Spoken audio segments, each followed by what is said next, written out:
प्यारे बच्चों, आज लॉज ऑफ मोशन का सेकेंड लेक्चर आ रहा है, जिसमें कल मैंने आपको क्या क्या प्रूव कराया था। उसमें force, inertia, types of inertia and statement of Newton's first law, second law and third law.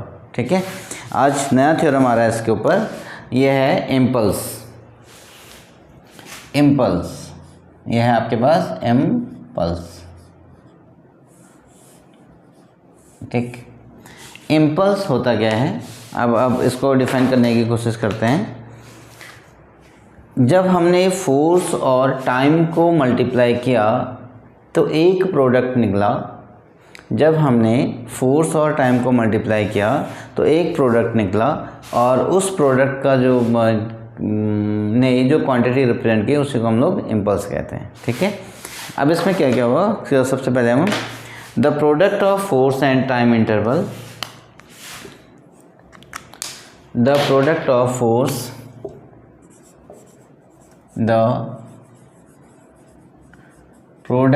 force and time interval, the product of force and the time interval for which the force act on the body, for which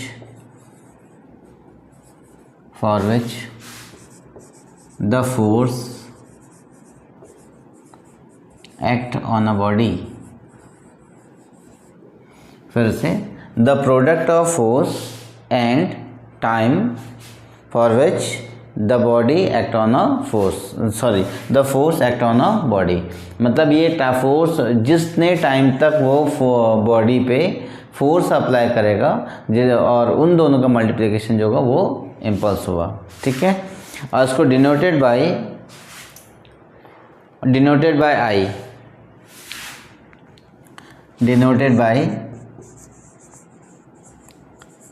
denoted by किससे represent कर रहे हैं इसको, आई से represent कर रहे हैं। ठीक है, अब इसके बाद आया कि for a small F is applied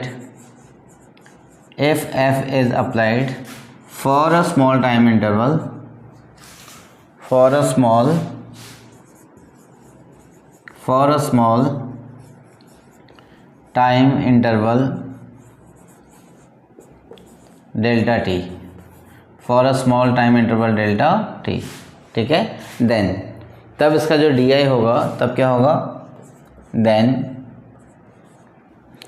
di is equals to f into D T, D I equals to F into D T. ठीक है, अगर हम इसको इंटीग्रेट करें कहाँ से कहाँ तक, अगर हम इसको इंटीग्रेट करें तो ये बचेगा आपके पास डी जीरो से आई तक, D I is equals to F zero से टी वन, तो ये बचेगा टी वन से टी टू। होप दैट ये आपको समझ में आया होगा। अब इसके बाद अगर हमें इसमें एफ इक्वल्स टू क्या होते हैं, F equals to F average की बात कर रहे हैं हम लोग। तो यह एफ तो कांस्टेंट हो गया, तो यहाँ पे बचा F equals to T two, T one से T two into D T. ये हो गया हमारे पास एवरेज फोर्स। तो आई इक्वल्स टू, इसको इंटीग्रेट करेंगे तो आई, और ये बचेगा I to zero is equals to F average, और इंटू ये बचेगा आपके पास टी, और T two minus T one. अब कितना हो गया, F average equals to T two minus of T one equals to I minus of zero.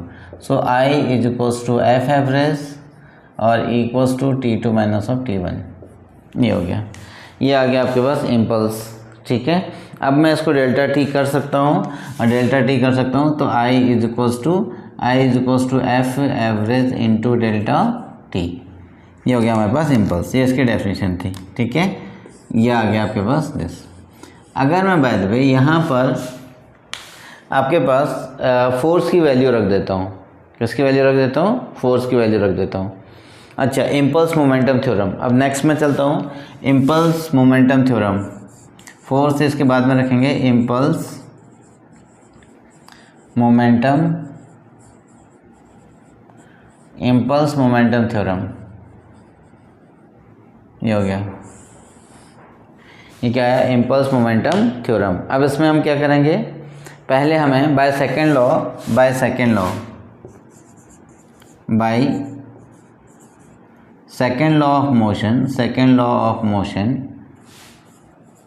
Motion के सेकेंड लॉ से क्या हो गया, इक्वल्स टू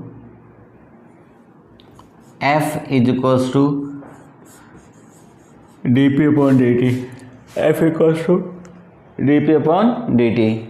ठीक, अब इसको यहाँ पे लेके आएंगे तो F is equals to dt is equals to कितना हो गया, दैट इज द dp, और F यहाँ पे एवरेज की बात ही होती है। अब इसको हमें इंटीग्रेट करना है, F dt is equals to F dp, और F dt कहाँ से कहाँ तक, 0 से t तक। चलो इसको t1 से, हाँ इसको pi से लेकर के p फाइनल तक कर देते हैं, क्योंकि यहाँ पर हमें किसके रेस्पेक्ट में डिफ्रेंशिएट करना है, p मोमेंटम के रेस्पेक्ट में, और यहाँ पे भी किसके रेस्पेक्ट में, t के रेस्पेक्ट में। तो यहाँ पे f क्या हो गया, कांस्टेंट हो गया बच्चों। अब मैं इसको यहीं से कर देता हूँ, थोड़ा सा स्पेस मिल जाएगा मुझे, तो ये बचेगा f बाहर आ गया, इंटीग्रेशन, चलो इसको t1 से t2 भी कर देते हैं, कोई बात नहीं, t1 से t2 कर देते हैं। तो कितना हो गया, f t1 से t2, और ये हो गया dt, और इज इक्वल्स टू इंटीग्रेशन, ये हो गया आपके पास dp, और ये हो गया pi से pf, तो ये बच गया। तो f इक्वल्स टू कितना हो गया, f में इसको t2 t और t2 माइनस ऑफ t1, और ये हो गया t1, और equals to and equals to ये बचेगा आपके पास p, और ये बचेगा pf minus pf upon pi। अब इसको अगर मैं चेंज करूँ तो f t2 minus of t1, और इक्वल्स टू कितना हो गया, pf माइनस ऑफ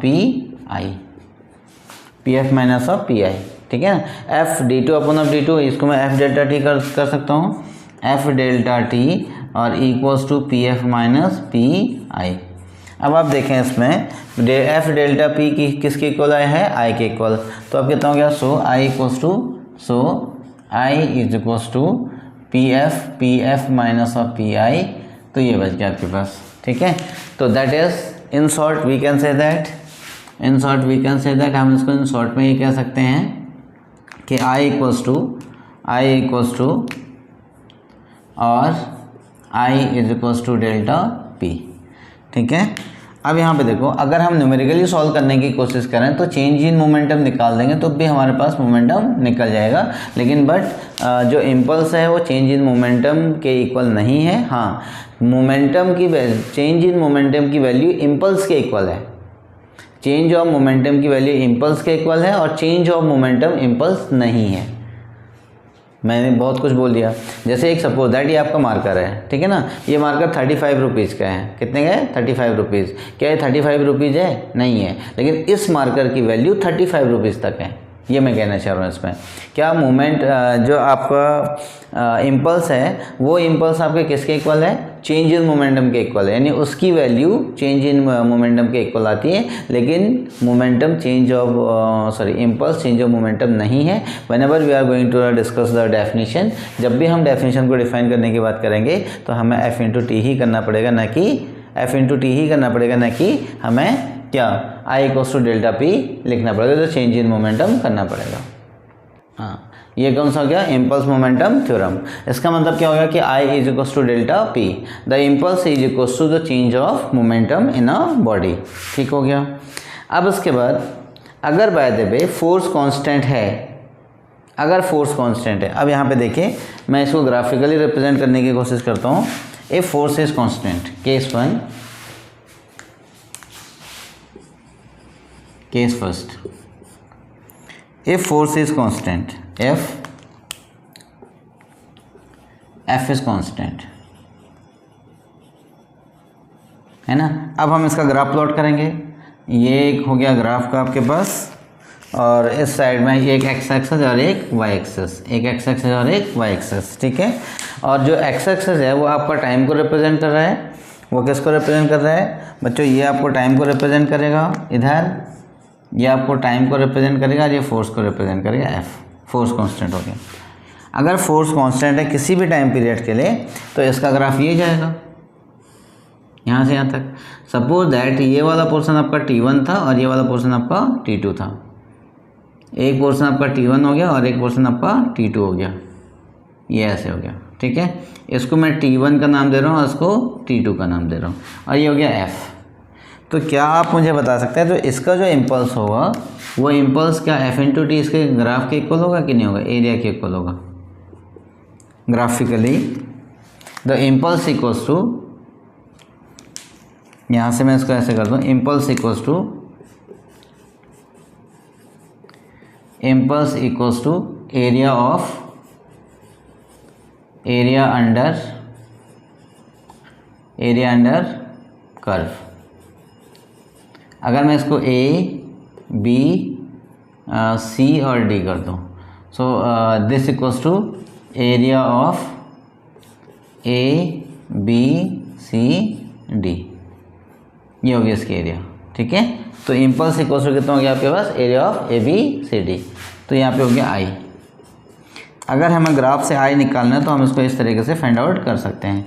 तो I impulse equals to area of A, B, C, D। Hope that ये समझ में आया होगा। अगर यही चीज़ अगर आपके पास वेरिएबल होगा तो उसके बाद आपके पास क्या आएगा, अगर तब तक आप इसको वीडियो को पॉज करके कॉपी कर लें, मैं दूसरा ग्राफ इस साइड को बनाता हूँ। हाँ, होप दैट ये आपको समझ में आ रहे होंगे लेक्चर। अगर ये फोर्स अगर आपके पास कैसा है, वेरिएबल है,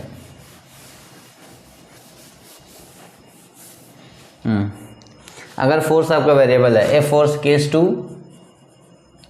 case second, a force is variable, F S variable. अगर आपका फोर्स वेरिएबल है तो क्या हो सकता है, तो फिर से इसका ग्राफ बनाएंगे। ये ग्राफ होगा इधर में और ये एक्स एक्सेस में जाएगा इधर, और इसका जो ग्राफ होगा ना बच्चों वो ऐसे बनेगा, ये ऐसे ऐसे ऐसे बन जाएगा, क्योंकि फोर्स वेरी कर रहा है, कोई कांस्टेंट नहीं है, कहीं पे कम कहीं पे ज़्यादा हो रहा है। तो उस केस में आपको क्या करना है, इसमें भी इसका एरिया निकाल दोगे आप, इंटीग्रेट कर दोगे। तो ये एक छोटा सा पोर्शन का एरिया निकालेंगे आप, इसको ये ठीक हो गया। So impulse equals to so impulse equals to F integration of D T, ठीक हो गया, F integration of D T. Small area की बात कर देंगे तो आप स्मॉल स्ट्रिप की वैल्यू निकालेंगे, ये आपका डी टी हो गया और ये आपका एफ बचेगा, एफ टी के रिस्पेक्ट में होगा, तो उसके बाद इसको एरिया निकाल देंगे। तो that equals to area under curve. इसमें भी क्या हो गया आपके पास, एरिया अंडर कर्व आ गया, दैट इज द इम्पल्स, ठीक है। ये भी आपका किसका हो गया, जब वेरिएबल आपका, जब फोर्स आपका कैसा है बच्चों, वेरिएबल हो। इसका मतलब जैसे कभी कम कभी ज़्यादा लग रहा है फोर्स, तो ये हो गया वेरिएबल फोर्स का, और इसलिए इसमें जो इम्पल्स होगा वो एरिया अंडर कर्व होगा। होप दैट ये समझ में आ रहे होंगे। अब उसका देखो,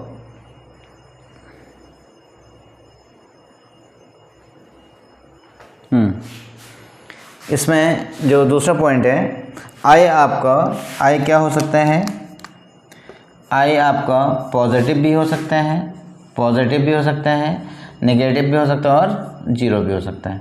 आई आपका पॉजिटिव, नेगेटिव और जीरो तीनों हो सकता है। दिस इज डिपेंड्स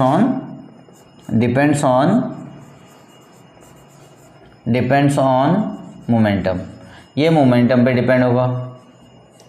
अब कैसे, अगर मोमेंटम इफ डेल्टा पी, अगर डेल्टा पी डिक्रीज हो रहा है, अगर डेल्टा पी डिक्रीज हो रहा है तो नेगेटिव होगा। एफ डेल्टा पी अगर ये इंक्रीज हो रहा है, ये क्या हो रहा है, इंक्रीज हो रहा है।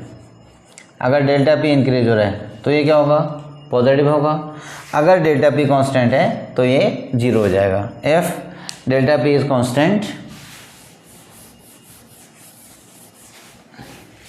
if delta p is constant, if delta p is constant,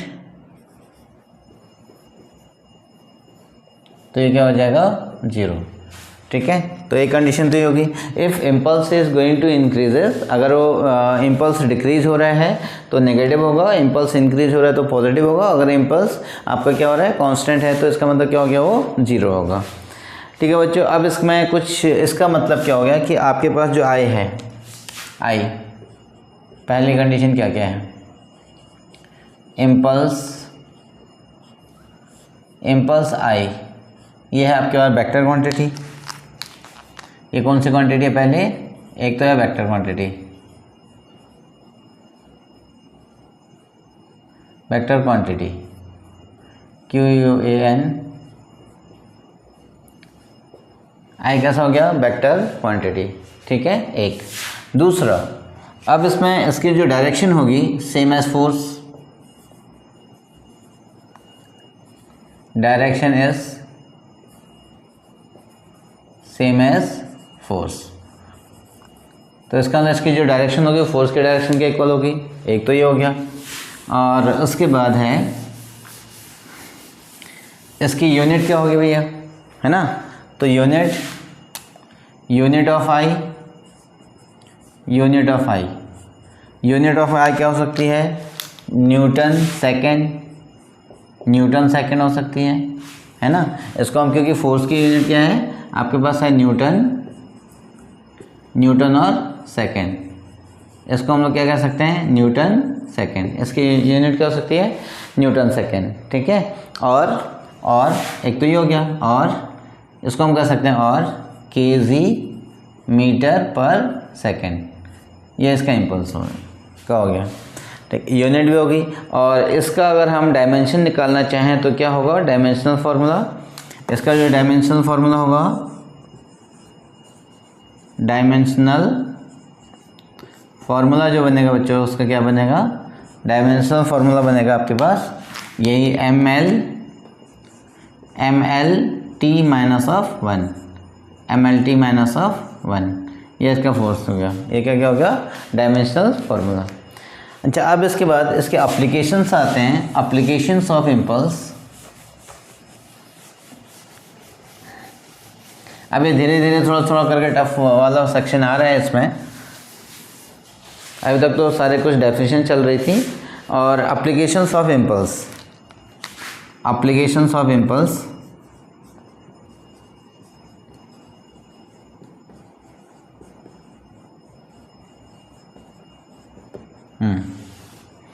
इसमें क्या क्या होगा, फर्स्ट द प्लेयर अपने हाथ को नीचे करते हैं, the player lower his hand while catching the ball, a player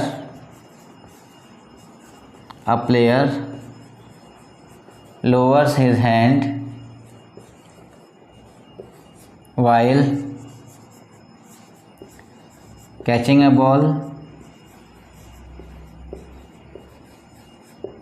ये इम्पल्स का एप्लीकेशन है, हम लोग इसको सेकेंड लॉ ऑफ मोशन में कहते हैं। और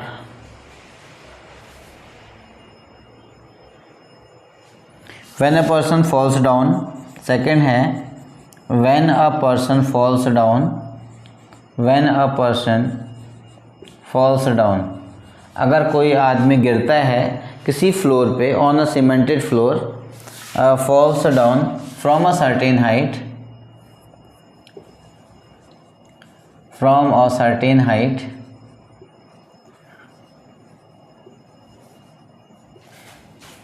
स्मार है, हाँ, from a certain height to a cemented floor, on a cemented floor,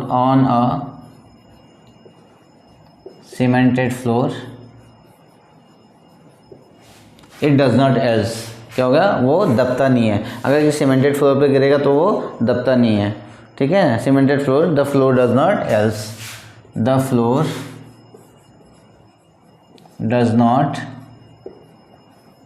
else, ये हो गया, the floor does not else, ठीक है। और नेक्स्ट में क्या आ सकता है, द चाइना एंड ग्लासवेयर, ये सब ग्लासवेयर, चाइना एंड ग्लासवेयर मतलब जो चाइना डिश आती हैं या फिर जो भी आपके पास प्लास्टिक के जो वेयर्स आते हैं, उन सब में क्या होता है कि एक किसी स्ट्रॉ से लपेटा रहता है, पेपर से लपेटा रहता है, ठीक है। Are wrapped in the paper और straw, wrapped in a paper or straw, उसको पेपर और स्ट्रॉ से क्या होता है, लिपटा के रखते हैं, क्योंकि वो उसका टाइम पीरियड बढ़ा देता है, ठीक है ना, straw before packing, before packing, वो उसका टाइम पीरियड बढ़ा देगा जिसकी वजह से उसका इम्पल्स क्या हो जाएगा, चेंज हो जाएगा। अब इसके बाद जो नेक्स्ट है, द व्हीकल्स आर, जो गाड़ियों में जो सॉकर होता है, the vehicles are fitted with shocker, fitted with shocker, the vehicles are fitted with shockers. जो व्हीकल्स होते हैं वो उसमें क्या लगे होते हैं, सॉकर लगे होते हैं, सॉक ऑब्जर्वर लगे होते हैं। और वो क्यों, इसी के लिए, ठीक, इसी के लिए कंडीशन होती है। और बाकी बहुत सारे हो सकते हैं, जैसे कोई फास्ट रन पे जा रहा है तो उसको तुरंत स्टॉप करने के लिए नहीं कहा जाता है, उसको थोड़ी देर मूवमेंट में डालने के लिए कहा जाता है, क्योंकि उसका टाइम पीरियड बढ़ेगा तो उसका मोमेंटम ऑटोमेटिकली क्या होता है, इम्पल्स बढ़ जाएगा, और जिसकी वजह से उसका इम्पैक्ट उसको कम दिखेगा। और भी बहुत सारी कंडीशंस आ सकती हैं इसमें, आप उसको नॉर्मली आप रियलाइज़ कर सकते हैं। ठीक है बच्चों, अब ये तो आ गया आपके पास इतना। अब इसके बाद जो थोड़ा सा जो नेक्स्ट पोर्शन है वो थोड़ा सा टिपिकल है, उसको मैं नेक्स्ट वीडियो में लेके चलूँगा। अच्छा, एक काम और कर लेता हूँ मैं पे, एक Newton's law, second law is the real law up to this one. हाँ, ये एक है, इसको मैं अभी कर सकता हूँ। इसके बाद बाकी नेक्स्ट पोर्शन जो होगा वो हॉर्स एंड कार्ट प्रॉब्लम हो गया, उनसे रिगार्डिंग प्रॉब्लम फिर सॉल्व करेंगे। तब तो आप वीडियो को पॉज करके कॉपी करें।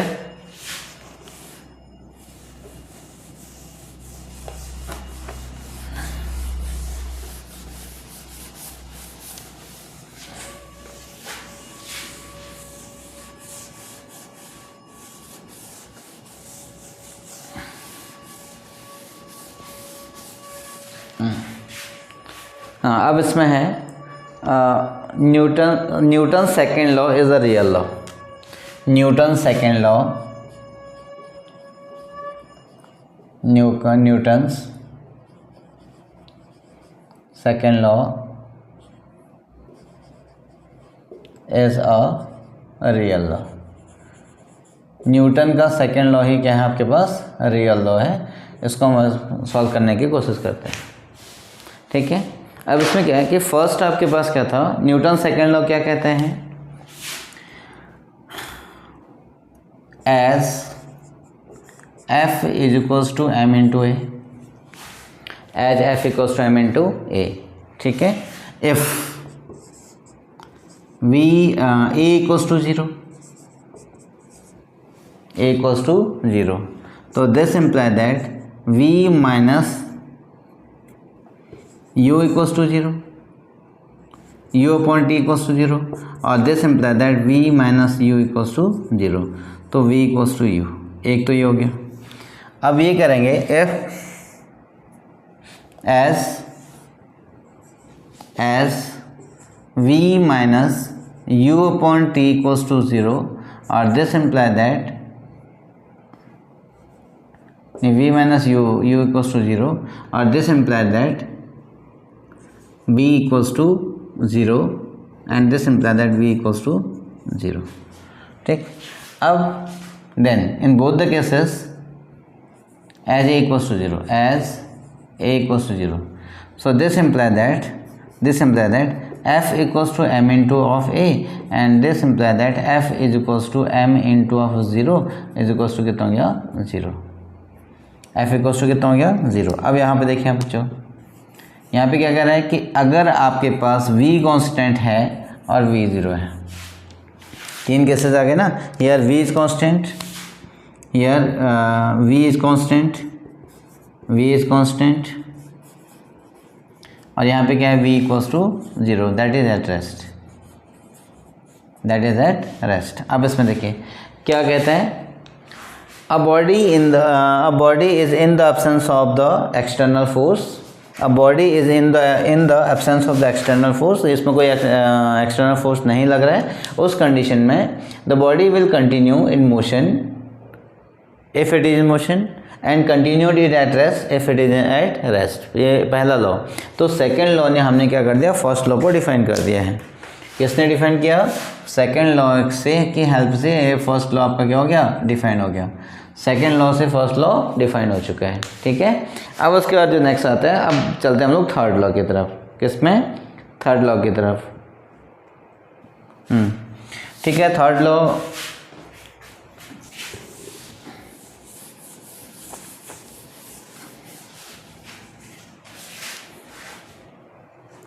this prove that the first law,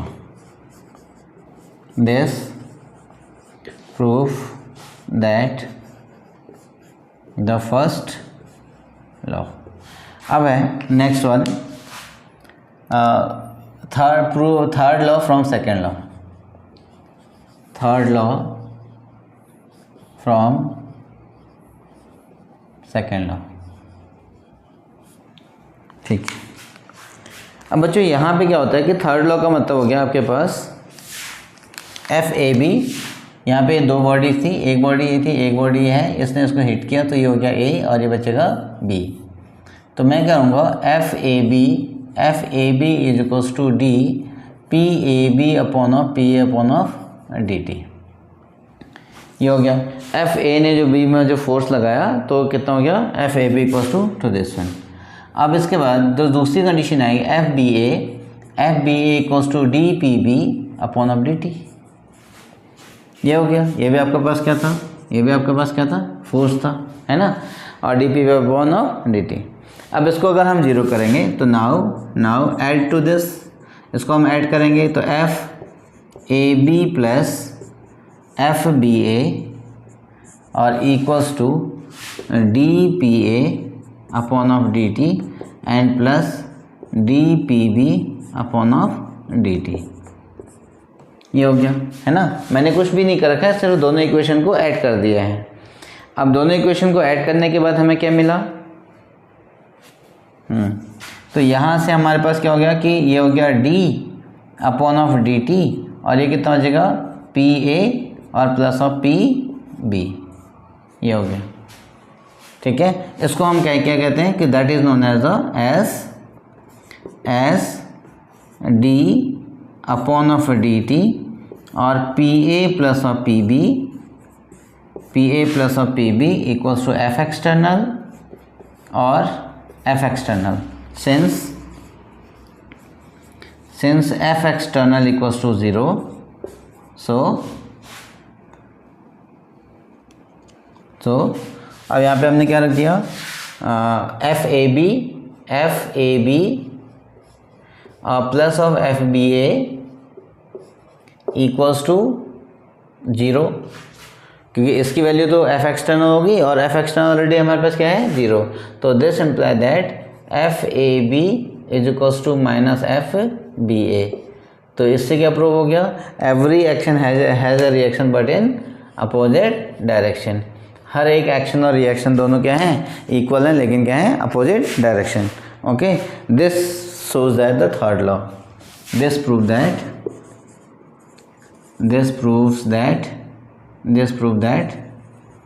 the third law, ये थर्ड लॉ हो गया।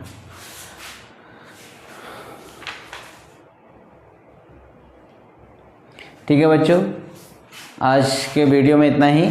अब बाकी कल नेक्स्ट वीडियोस में आपको मैं law of conservation of linear momentum का कॉन्सेप्ट बताऊंगा और उसका डेरिवेशन और इसमें horse and cart problem next videos में आएंगे।